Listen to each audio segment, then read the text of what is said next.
What is going on, everyone? So, this video was not something that I had planned. In fact, this was a viewer request that I would do something like this. A special shout out to Igenitz Prime. Igenitz Prime? I'm sorry, dude, if I mispronounced your name. But he had suggested in my 2022 update video that I should review and talk about all the games I play in a single month. And it would be a great way to basically give my mini thoughts on some of the stuff I played, as well as let you guys know some of the stuff that I've experienced. You know, I've had people sort of over the course of many months now, you know, ask me if I'm going to cover this game or that game. And, you know, these are newer releases, but by the time I actually finish them, it's usually months after release. And I instead usually put off doing those videos just because they're older games. Well, I mean, not as old as some of the stuff I do cover, but, you know, it's not relevant anymore. And so I've been struggling to sort of find a common way of being able to convey sort of my thoughts and feelings in some of these games because, yes, I do play a lot of these games that are coming out. I just get to them late because I play so much and I just don't have as much time as I used to. So this video is actually, I think, an ingenious way of allowing me to share my thoughts with all of you guys about sort of some of the latest releases.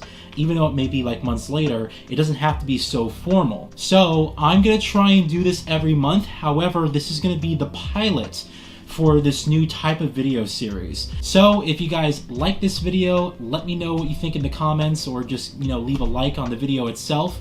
And I will try to do this for basically every month in the year. And I think this would be an interesting way, you know, at least until I catch up with some of the, you know, current games that are actually releasing, of giving you guys my thoughts on some of these newer games that have come out. So here we go. I'm going to go through all the games I played through in January, plus the games that I actually completed over the holidays. Alrighty, so I have my stack of PlayStation 5 and Xbox Series X games here. First of all, let me start off with the games I played over the Christmas holiday break. As I do every year, I usually take about 2.5 weeks off during the Christmas holiday break.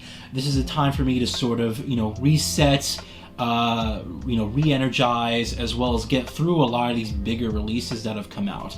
And over the course of the holidays, I decided to play 2 open world games, the first being Lost Judgment. So this game is the sequel to Judgment, or Judge Eyes as it's known in Japan.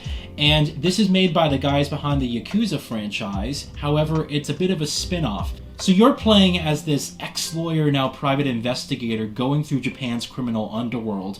And even though it has the same combat, same basic world as like the Yakuza games, all that's taken from there, you're actually given a very different feel and atmosphere from the game, because now you're not being so involved in the criminal underworld. You're not working for them no longer. You're actually fighting for the good side, like the people against it.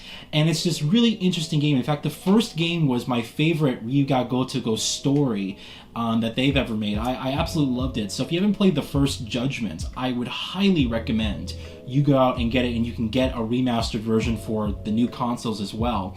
It is a fantastic narrative and just a fantastic game overall. It's probably my favorite game that they've ever made, quite honestly. So its sequel, needless to say, I was really hyped for. I was very, very much excited for this.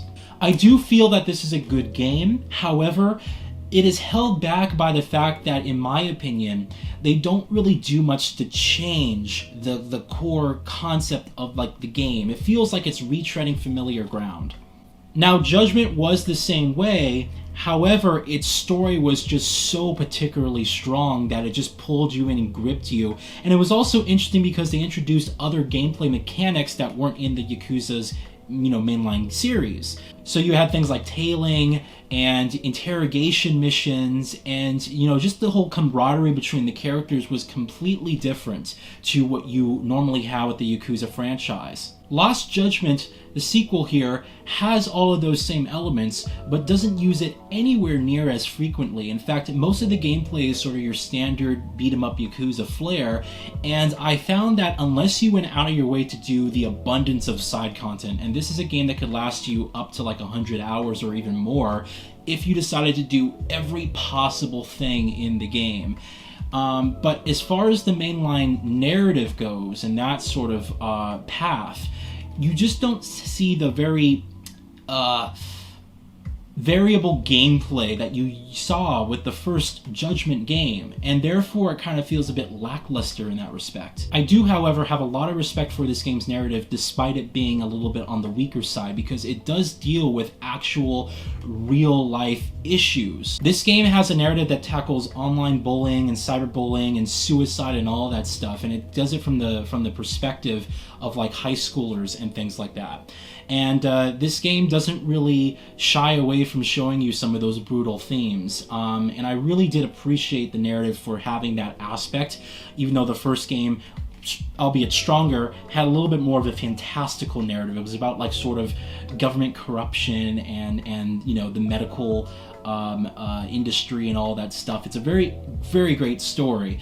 This one is too. It just doesn't. There's something about this. It didn't feel as original or as refreshing. It didn't grab me as much. I still had a good time playing this game, but all throughout my time, I just wasn't so gripped like I was with the first game. So, after Judgment, I then picked up and played Far Cry 6. Immediately when I started this game, I was blown away by the graphics. And it's funny because a lot of people prior to the game's release actually complained about the graphics, and I never really saw it in the trailers. This game has a somewhat, it's not as, I would say, smooth or as cinematic looking. You know, it's not as clean as some of the newer, more flashier games out there. But the graphics are super impressive for this, and yes, it is a cross-gen game, but I was not once disappointed with the visual presentation I was getting on the Series X. And it runs at 60 frames per second, has a tremendous HDR implementation. I actually liked Far Cry 6, believe it or not. You know, it took me around 6 or 8 hours before I actually started somewhat enjoying myself, though, because it is very standard, you know, typical Far Cry flair. We've all seen that gameplay formula crop up time and time again, you know, and Ubisoft has unfortunately, what they've done with the Far Cry franchise is they took the gameplay elements of Far Cry and they just injected it into all of their games. And so now when you play Assassin's Creed, you play Ghost Recon, you play Far Cry, it's like it's the same game, just reskinned. So that being said, yeah, it took me a little while for me to actually get into the game and actually be able to have fun with it. But I have to say that out of what really kind of made it fun for me was the fact that I think that this is honestly the best world that the world that this game takes place in, called Yara, is the best location for a Far Cry game that we've had since Far Cry 3. So typical Far Cry games, they place you in the world and it's like you can go anywhere and it's just a giant place. Yes, you do have that same freedom here. However, the story is divided up into certain sections of the world, and so you have about 4 or 5 different regions of the open world, and I found myself doing the narrative portions sort of individually. So as I was spending time in one world, which has one particular graphical art style, I was completing the story there. They would progress me once I'm done with that section to the other part of the world, and I would get a completely different art direction and landscape and everything like that, a completely different environment.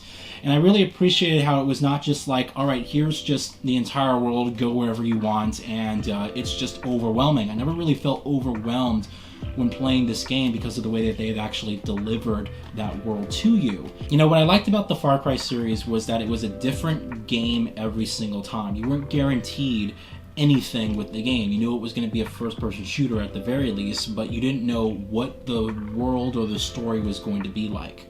Again, I really appreciated the pacing of its world, how it just sort of let you play things in an organized, constrained environment. And yes, if you wanted to sort of do things and sort of mix and mash, it did give you that freedom. But for me, you know, that's one of the things I hate about some of these open world games, is that you play the game, you start playing the game, and then you're just completely overwhelmed with content. At least in this game, the organization of how it delivered that content to you was very well done, and it allowed me to play through this game, and I enjoyed it after I started unlocking stuff. You know, again, it took me almost 10 hours for that feeling to set in of me actually having fun. So yes, there is going to be, I think, some time. And if you played all the Far Cry games, there's nothing new here. But I still had a good time playing it, and again, the graphics are fantastic. They really are. 60 frames per second at 4K resolution.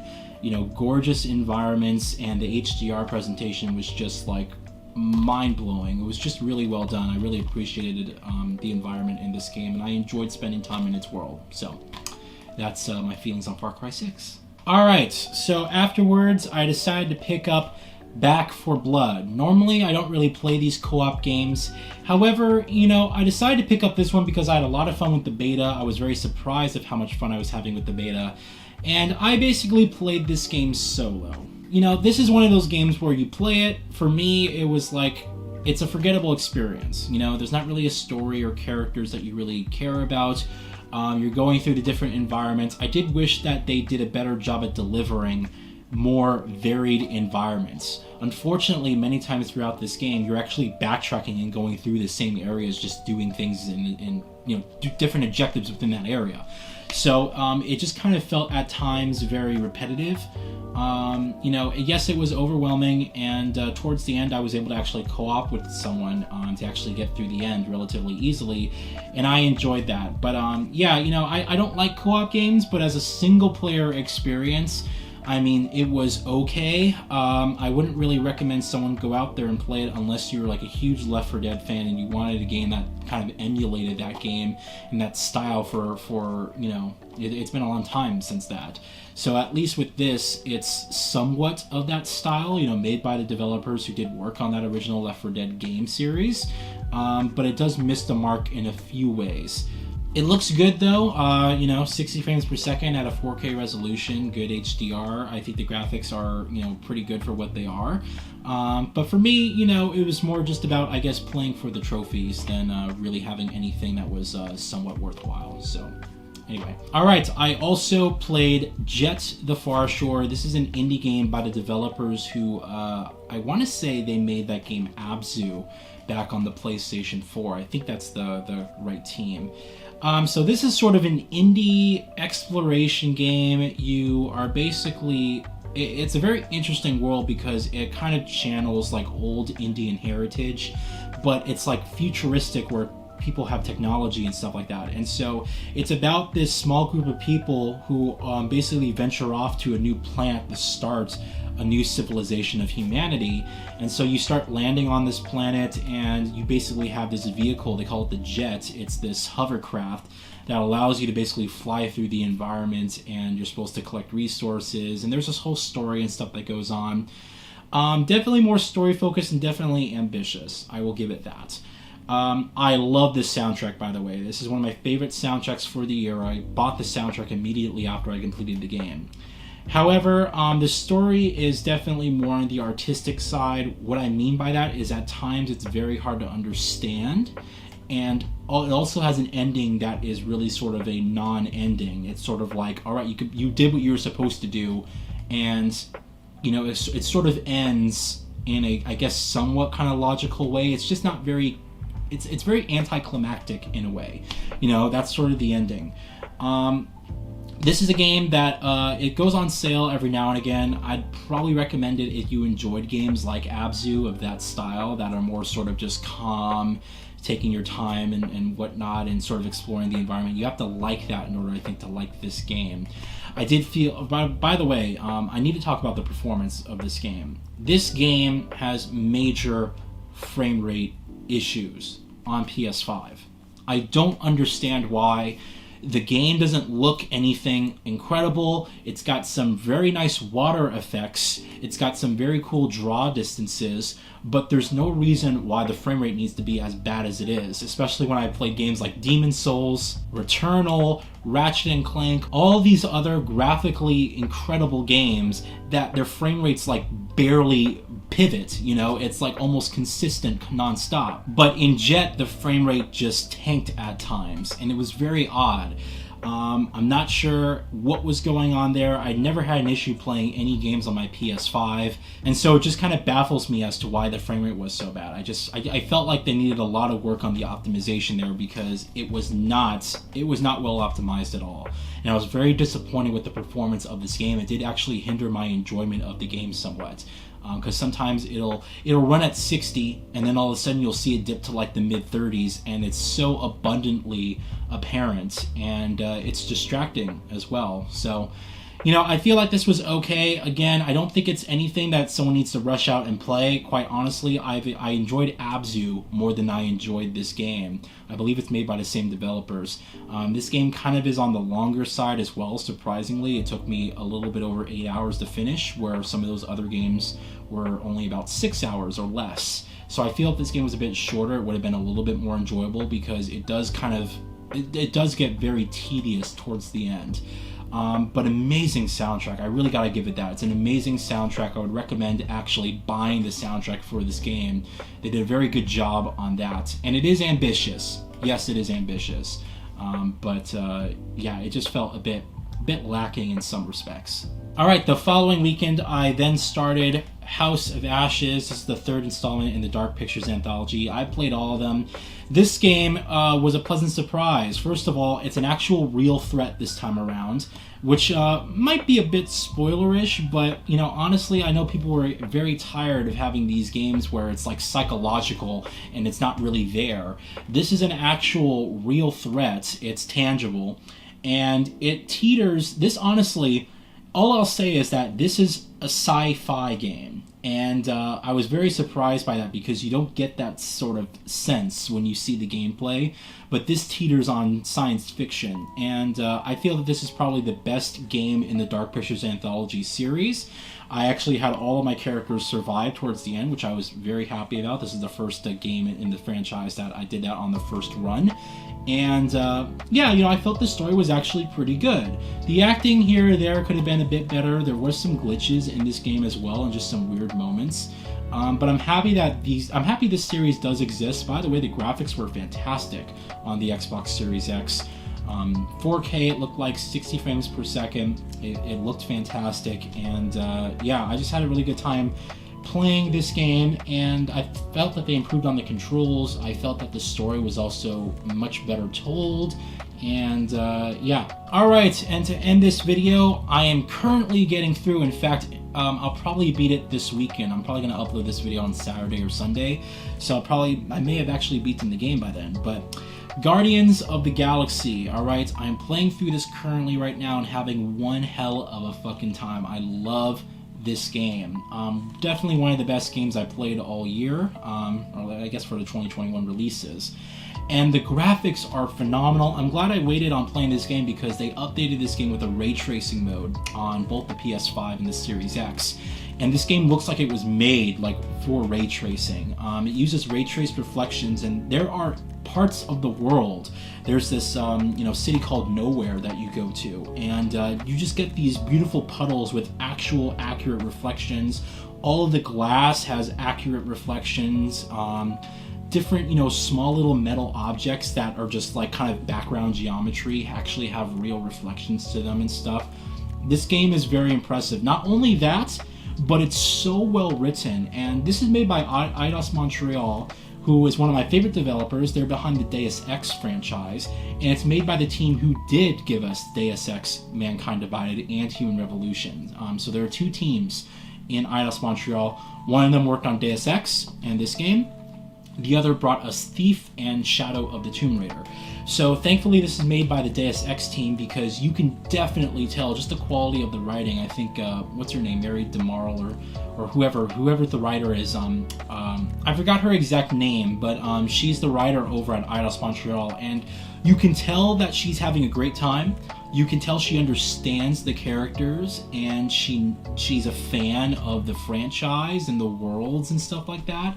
It's not anything to do with the movies. This has to do with the comic books, and it has its own sort of original storyline, and they just do a fantastic job. As someone who's sick and tired of the Marvel stuff, and I know why some of you guys may have skipped the game or just sort of scoffed at it and left it alone, This honestly is one of the best games that came out in 2021, and it's a great time. The combat is fun. You start getting more upgrades and stuff. It's a bit simplistic when you're starting out, but as you start getting more upgrades and get into the flow of combat, it actually gets gradually more complex, and you start having really cool combos that you can unleash. The environments are kind of linear. You know, this is a single player only game, so you have sort of linear environments, but areas where you can explore and pick up different items. There's no microtransactions. I mean, this is exactly what people wanted. You know, this is the exact polar opposite of the Avengers game that Square Enix gave us, like as much as you can go in the opposite direction. So I'm having a great time with Guardians of the Galaxy. It's a surprise for me. I enjoyed it a lot more than I thought I would. I can see why some people would have called this game Game of the Year, by the way. It's seriously that good. And I really hope that after the success of this game now, after seeing how well it's received and just all the praise surrounding it, I honestly hope that Square Enix will now give Eidos Montreal the go-ahead to make the third and last Deus Ex game. I really want to see another Deus Ex, but honestly, I mean, this proves that you can take any game, any franchise, and if you have passionate people who know what the hell they're doing, talented people who know how to do what they're envisioning, you know, just a good team overall, you can make a great game out of anything. Even Guardians of the Galaxy here, which people would assume was like, okay, just a cash grab, you know, just a way for them to cash in on the Marvel license of games. No, this is an excellent single-player only action-adventure with RPG mechanics, and it's phenomenal. I'm having a great time playing it. Well, almost dropped it. And I honestly hope that you guys give it a chance. Alright, so those are all the games I played from like my Christmas break up until now. So those are the games I'm working on, those are the thoughts. If you guys like this video, let me know. So the idea is to make one of these, I guess, at the end of every single month. So as I'm sort of playing through games and getting through them, you know, I would sort of give you guys my thoughts like I did here. And I'll try to make it more digestible, where these are somewhat shorter, 15 to 20 minutes or so. There are some months where I'm just going to get through less games than others. You know, a lot of these games were a lot shorter. You know, we're talking about 6 to 8 hour experiences that I can get through in a weekend. Some of these games are longer, where it's taken me almost 3 weeks now to get through Guardians of the Galaxy, you know, and it took me, what, like 3 months to get through Yakuza 7, 3 months to get through Assassin's Creed Valhalla. Like, some of these games are going to be longer. And, you know, you guys know me. I like to basically sit there and focus on one game at a time. I don't jump between different, you know, games and sort of what I'm feeling. I sit down, I play one game through to completion, or, you know, if it's just really bad, I'll drop it, but that's very rare, and then I just sort of move forward from there. So if you guys like this, let me know in the comments, and I'll see you guys maybe next month for when I do another one of these videos. All right, again, special shout out to the dude who recommended this. I really thought that was a really great idea, and if people like this, we'll keep doing it. All right, thanks guys, and have a good one.